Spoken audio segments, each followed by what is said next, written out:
ইফতারের সময়, নামাজের সময় মসজিদে ছোট বাচ্চারা গেলে অনেক সময় ইমাম সাহেব সহ মুসল্লিরা অনেক রাগারাগি করেন। এটা ঠিক না। যতদিন এই বাচ্চারা নামাজে যাবে, কিচিরমিচির করবে, ইফতারিতে যাবে, ততদিন বুঝতে হবে আমাদের লক্ষণ ভালো।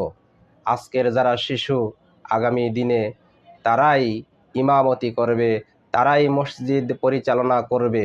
আর যখন দেখবেন নামাজের সময় ছোট বাচ্চারা নেই, ইফতারের সময় ছোট বাচ্চারা নেই, তখন মনে করবেন আগামী দিনে আমাদের অবস্থা খারাপ।